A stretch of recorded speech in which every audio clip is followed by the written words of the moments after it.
Hello guys, welcome to Clear UPSC PCS. Here I am Abhishek Shukla and guys मैं ये नई series start करने जा रहा हूँ जिसमें कि मैं क्लास 11th और 12th की जो इकोनॉमिक्स की एनसीईआरटी है उसको कवर करूँगा। तो गाइस इसमें दो चीज़ें होंगी कि अगर आप किसी कॉम्पिटिटिव एग्जाम की प्रिपरेशन कर रहे हैं तब उसके अकॉर्डिंग भी मैं इसको पढ़ाऊँगा, और अगर आप 11th और 12th में भी पढ़ रहे हैं तो उसके लिए मैं क्या करूँगा कि जब ये अ, जो भी टॉपिक्स मैं डिस्कस करूँगा उसके नीचे जो एनसीईआरटी में क्वेश्चन दिए हैं उसके आंसर को भी मैं डिस्कस कर दूँगा। तो इससे आपको बेनिफिट मिल जाएगा, आप किसी भी क्वेश्चन का आंसर कर सकते हैं। और अगर आप कॉम्पिटिटिव एग्जाम की प्रिपरेशन कर रहे हैं तो इससे एक अच्छा खासा ओवरव्यू आपको मिल जाएगा। इस वीडियो में मैं यूनिट फर्स्ट डिस्कस करूंगा क्लास 11th की। तो जितना ये चैप्टर आपको दिख रहा है स्क्रीन पे ये पूरा मैं डिस्कस करूंगा इस वीडियो में।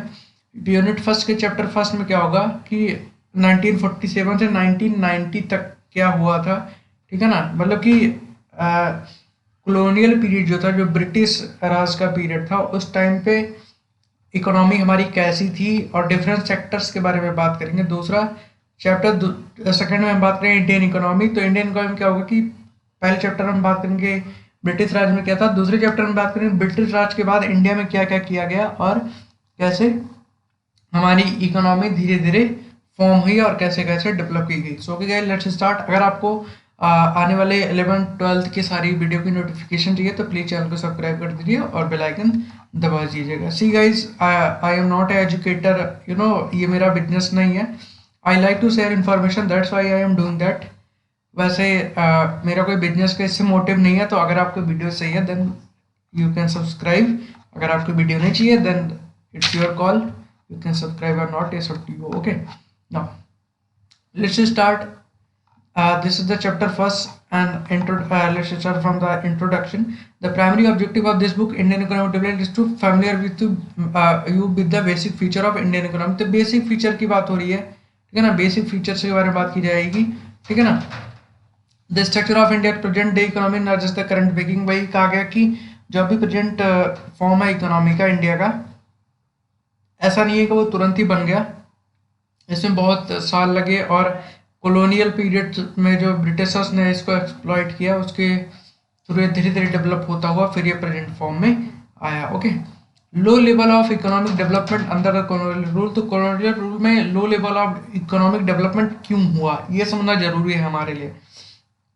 पहले क्या रहता था, India had an independent economy before the advent of British rule. जब ब्रिटिशर आए उसके पहले इंडिया की इंडिपेंडेंट इकोनॉमी थी। Though agriculture was the main source of livelihood for most people, yet the country's economy was characterised by various kind of manufacturing activity. तो India की mostly population जो थी वो एग्रीकल्चर पर डिपेंडेंट थी, but जो India की इकोनॉमी थी उसकी वो कैरेक्टराइज की जाती थी मैन्युफैक्चरिंग एक्टिविटीज के लिए। कैसे?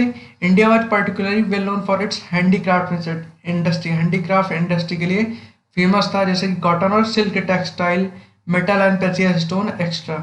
These product enjoy world wide market based on reputation of fine quality of material used and the high standard of craftsmanship seen in all imports from India. Okay, अब textile industry में बंगाल की बात करिए, वहाँ पे मसलिन होता था, ठीक है ना, बंगाल में। तो उसको वो डोमिनेट करता था, मतलब कि वो उसकी मोनोपोली थी फॉरेन मार्केट्स में। ओके, प्रेजेंट टाइम ये बांग्लादेश में है, ठीक है ना, लेकिन उस टाइम पे जब इंडिया एक हुआ करता था तब उस टाइम पे ये मसलिन की क्या होती थी, डोमिनेशन होती थी। और जो फाइनेस्ट क्वालिटी का मसलिन था उसको मलमल कहा जाता था, अभी भी कहा जाता है। The economics policies persuaded by the colonial government in India were concerned with the protection और promotion of economic interest of their home country. तो जो इकोनॉमिक पॉलिसी थी ब्रिटिशर्स की वो इंडिया के डेवलपमेंट के लिए नहीं थी, केवल इसलिए थी कि वो अपने होम कंट्री जो उनकी थी उसके डेवलपमेंट के लिए वो करना चाहते थे। Okay, now the colonial government never made any sincere attempt to estimate India national per capita income. तो वो इंडिया की नेशनल और पर कैपिटा इनकम के लिए भी उन्होंने कभी काम नहीं किया। वो तो कुछ इंडियंस थे जैसे कि Dadabhai Naoroji, William Digby, Findlay Shirras, VKRV Rao and RC Desai. तो ये लोग थे जिन्होंने नेशनल और पर कैपिटा इनकम के बारे में बात की। राव वो estimate the national per capita income during the colonial period was considered very significant. Colonial period में इन्होंने क्या किया, पर कैपिटा इनकम और जो नेशनल कैपिटल है उसको एस्टिमेट किया, जो कि बहुत सिग्निफिकेंट था उस पीरियड में. However most studies did find that countries growth of aggregate real output during the first half of the 20th century was less than 2% coupled with a meager 0.5% growth in per capita output per year. ठीक है ना, ये देखें. अब हमें देखना है कि अलग अलग सेक्टर्स का की क्या क्या सिचुएशन थी. अगर हम एग्रीकल्चर सेक्टर्स बात करें तो 85% क्या थी, 85% पॉपुलेशन एग्रेरियन थी उस टाइम पे. ठीक है ना, और वो कहीं ना कहीं डायरेक्टली इनडायरेक्टली एग्रीकल्चर से जुड़े हुए थे. ठीक है ना. However, despite being the occupation of a large population, the agriculture sector continued to experience stagnation, not infrequently unusual deterioration. तो इतने ज़्यादा 85% पॉपुलेशन से इन्वॉल्व थी एग्रीकल्चर में, लेकिन फिर भी ये स्टैगनेट थी, इसमें कोई ग्रोथ नहीं दिख रही थी और इनफ्रिक्वेंटली अनयूजुअल डिटेरियोरेशन भी देखा जा रहा था. Agriculture productivity become incrementally low, though in absolute term the sector experience such growth due to expansion of aggregate area under cultivation. ठीक है ना, थोड़ी बहुत ग्रोथ जब जो देखी गई कि जब एग्रीगेट एरिया, जब कल्टीवेशन का एरिया बढ़ाया गया, थोड़ी बहुत ग्रोथ देखी गई. This stagnation in the agriculture sector was caused mainly because of various system of land settlement. लेकिन जो स्टैग्नेशन थी, जो ग्रोथ नहीं हो रही थी, वो क्यों हो रहा था? Because of land settlement. बहुत सारे लैंड सेटलमेंट लाए गए जो कि ब्रिटिश ने इंट्रोड्यूस किए थे. ठीक है ना, जैसे कि जमींदारी सिस्टम थी. ओके, जमींदारी सिस्टम थी. Presidency compromise part of India present day eastern से the profit acquiring out of agriculture sector went to zamindar instead of the cultivator. तो जो भी प्रॉफिट मिलता था कि देखिए कल्टीवेटर कल्टीवेट करते थे, लेकिन जो भी प्रॉफिट मिलता था उसको क्या किया जाता था, वो उसको उनको जमींदार को देना पड़ता था एज अ लगान, एज अ टैक्स. ओके ना, जमींदार के ऊपर भी प्रेशर रहता था बिकॉज जमींदार को एक स्पेसिफिक डेट थी कि उस डेट पे इतना रेवेन्यू उनको जमींदार को ब्रिटिशर्स को देना होता था. अगर वो ऐसा नहीं कर पाते थे तो उनकी जमींदारी चली जाती, उनके राइट चले जाते थे, तो उनके भी प्रेशर होता था, तो वो और भी एक्सप्लॉइट करते थे. To a very great extent the term of revenue settlement were also responsible for zamindar adopting such an attitude. तो ये रेवेन्यू सेटलमेंट का जो कॉन्सेप्ट जो में मैंने बताया कि उनको भी एक टाइम पे क्या करना होता था, जो भी ब्रिटिशर्स हैं उनको पे करना होता था in return of their zamindari right. Besides this, low level of technology low थी, लैक ऑफ इरिगेशन फैसिलिटी थी और नेग्लिजिबल यूज ऑफ फर्टिलाइजर्स था. इन सब ने क्या किया कि इन सब ने फर्दर पुश दिया कि जिससे कि जो इकोनॉमिक ग्रोथ, जो एग्रीकल्चरल ग्रोथ थी वो नहीं पाई. ठीक है ना. नाउ कमर्शलाइजेशन ऑफ एग्रीकल्चर भी हो गया उसी टाइम पे. देखिए कमर्शलाइजेशन ऑफ एग्रीकल्चर क्यों? क्योंकि ब्रिटिश को क्या चाहिए था, उसको कैश क्रॉप की जरूरत थी. कैश क्रॉप में वो आती हैं जैसे कि मार्केट में जो ज़्यादा जिनकी डिमांड होती है. ठीक है ना, तो ऐसे ये नॉर्मल टर्म में आप समझ लीजिए. तो कैश क्रॉप की उनको डिमांड थी, तो कैश क्रॉप प्रोडक्शन के लिए पुश करते थे फार्मर्स को. तो कैश क्रॉप जब प्रोड्यूस करने पर लगे तो उनकी फूड क्रॉप्स की जो प्रोडक्शन है उसका वो कम हो गया. और ऑब्वियस सी बात है, कैश क्रॉप यूज कौन करता था? कैश क्रॉप यूज करेंगे कॉलोनियल पीरियड के लोग ही. ठीक है ना, वही लोग यूज करेंगे. ठीक है ना.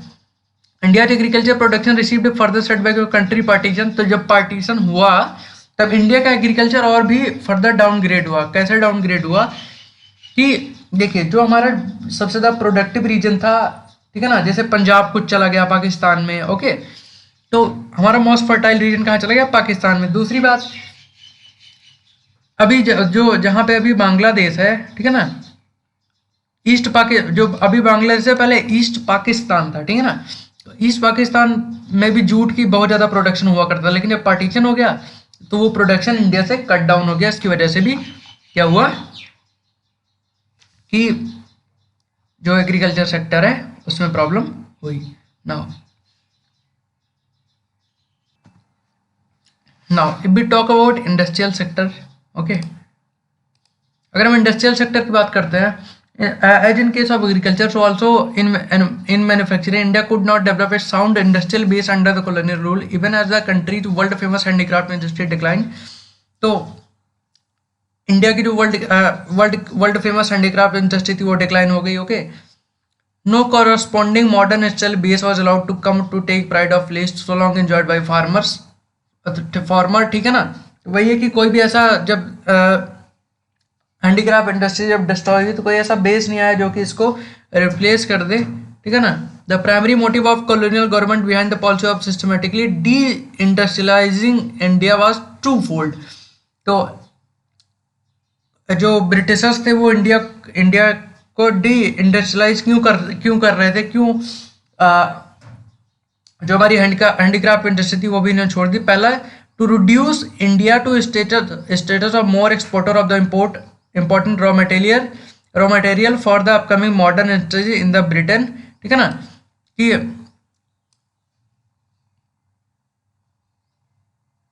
देखिए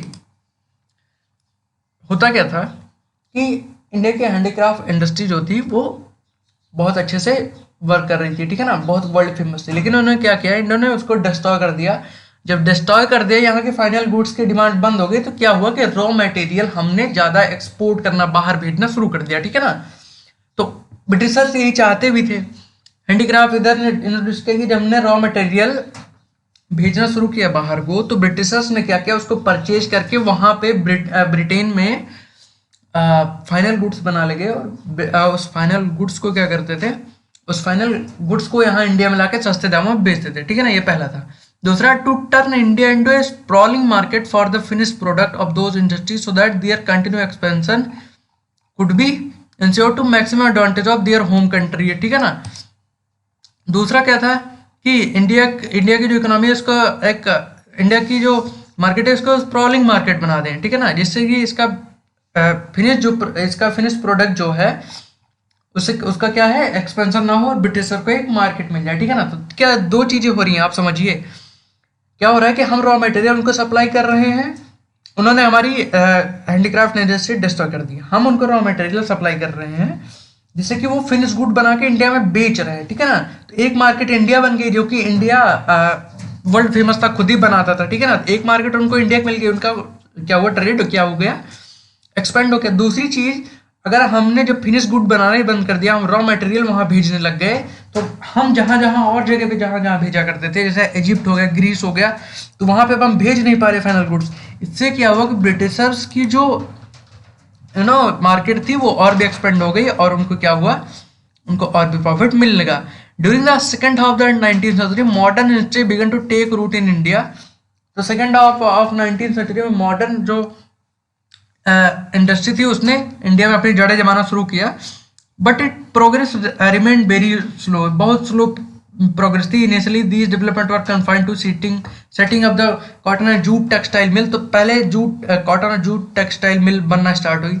the cotton textile mill mainly dominated by Indians were located in the western part of the country, namely Maharashtra और गुजरात। महाराष्ट्र और गुजरात में कॉटन टेक्सटाइल मिल का एस्टेब्लिशमेंट हुआ, डोमिनेट करते थे Indians. And while the jute mill dominated by foreigner were mainly concentrated in Bengal। तो बंगाल में जो जूट मिल थी वो डोमिनेट की जाती थी किसके द्वारा, foreign. Subsequently the iron and steel company began coming in the beginning of 20th century। TISCO are incorporated in 1907। A few other industries in the field of sugar, cement, paper, etc. come up after the Second World War। Second World War के बाद TISCO आई, कुछ iron and steel industry I होगी। 1907 में TISCO सबसे पहले iron and steel company बनी, okay. However, there were hardly any capital good industry to help promote further industrialization in India। तो देखिए वो हुआ क्या था, ये हो रहा था जैसे मान लीजिए TISCO Tata iron and steel company बन गई। अब Tata iron and steel company कुछ ऐसा नहीं कर रही थी जिससे कि फर्दर इंडिया में इंडस्ट्रियलाइजेशन को पुश मिले, ठीक है ना। वो जैसे कार बना रहे हैं, ठीक है ना, तो वो कार बाहर इंपोर्ट हो जा रही है, कोई भी स्टील और उसका वो बना रहे हैं वो बाहर इंपोर्ट हो जा रही है। देखिए अगर अब यहाँ पे क्या हुआ होता, अगर कोई ऐसी फैक्ट्री लगती जो क्या करती, मशीन्स बनाती, अगर मशीन्स बना के वो रूरल एरियाज में पहुंचा देती, या फिर बड़ी बड़ी इंडस्ट्रीज बहुत सारा एम्प्लॉयमेंट और ऐसा कुछ जनरेट करती जिससे कि नए स्टार्टअप होते, तब हो सकता था इंडस्ट्रियलाइजेशन एक पेस पकड़ता इंडिया में। बट ऐसा हुआ नहीं, कोई कैपिटल प्रोड्यूसिंग इंडस्ट्री उस टाइम पे नहीं आई, okay. There was no substitute to near wholesale displacement of country traditional handcraft industry। Furthermore, the growth rate of new industrial sector and its contribution to GDP remained very low, ठीक है ना। तो वही है कि जो होलसेल, देखिए अगर हमारा जो हैंडीक्राफ्ट इंडस्ट्री जो डोमिनेट करती थी, अगर उसको किसी भी चीज़ ने रिप्लेस कर दिया होता इंडिया में, तो इंडिया की इकोनॉमी अच्छी रहती, लेकिन कोई भी ऐसी चीज़ नहीं थी जो उसको रिप्लेस कर पाए, क्योंकि उस टाइम पे जो हमारी हैंडीक्राफ्ट इंडस्ट्री थी वो जीडीपी को बहुत बड़ा परसेंटेज कंट्रीब्यूट करती थी, बट वही डिस्ट्रॉय हो गई।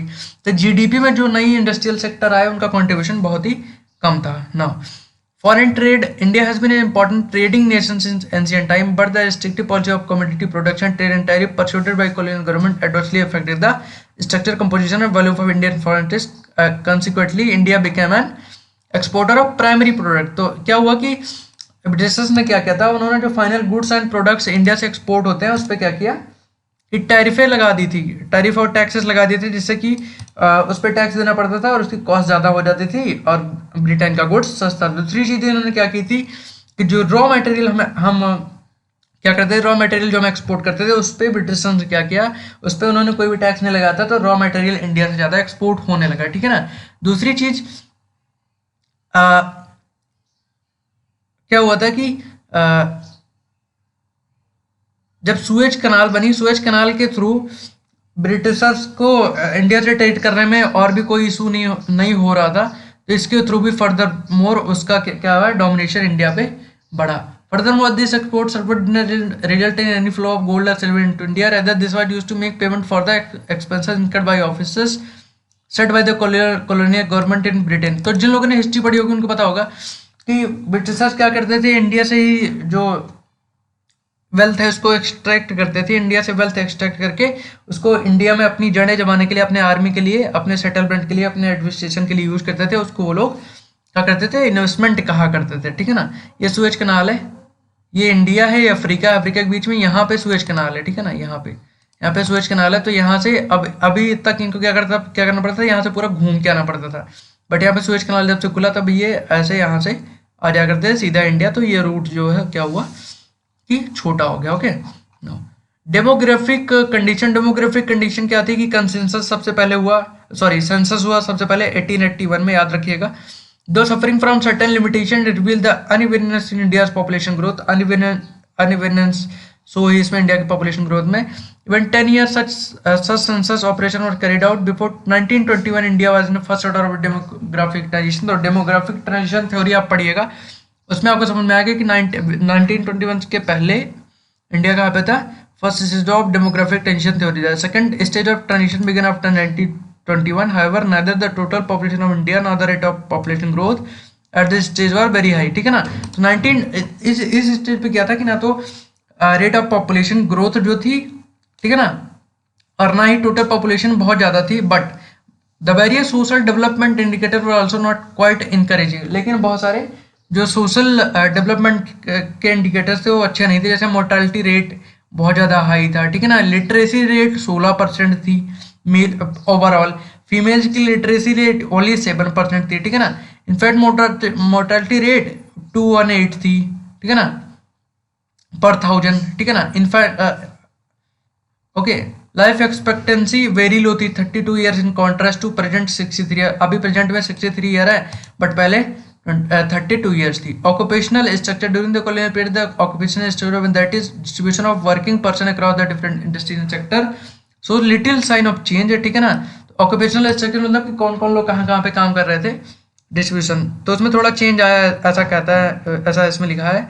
The agriculture sector accounted for largest share of workforce which usually remained at high at 70 to 75 पर 70 से 75% लोग कहाँ काम करते थे, एग्रीकल्चर में। 15 से 20% लोग क्या करते, 10% लोग सर्विस सेक्टर में, ठीक है ना। 10% लोग फिर से करते हैं, 70 से 75% लोग एग्रीकल्चर सेक्टर में, 10% लोग मैन्युफैक्चरिंग में, और 15 से 20% लोग कहाँ करते थे, सर्विस सेक्टर में काम किया करते थे। इंफ्रास्ट्रक्चर की अगर हम बात करें तो उन्होंने जो भी इंफ्रास्ट्रक्चर बनाए वो अपने फायदे के लिए बनाए, ठीक है ना। देखिए अब एक एक चीज मैं यहीं से आपको बता देता हूँ, ठीक है ना। ओनर रेलवे किस लिए बनाई, रेलवे इसलिए बनाई ताकि उनका जो मूवमेंट ऑफ पीपल है, मूवमेंट ऑफ वर्कफोर्स है, और मूवमेंट ऑफ गुड्स जो है वो तेजी से हो सके, ठीक है ना। उन्होंने रेलवे ऐसे नहीं बनाई कि इंडिया को कोई बहुत ज़्यादा डेवलपमेंट हो सके। पोर्ट्स उन्होंने ऐसे बनाए कि जिससे कि वो गुड्स बाहर लेके जा सके। उन्होंने ऐसा इंफ्रास्ट्रक्चर डेवलप किया जिससे कि उन्हीं को फायदा हो, इंडियंस को बहुत ज़्यादा फायदा नहीं हुआ, ठीक है ना। वाटर ट्रांसपोर्ट इसलिए बनाए, ठीक है ना।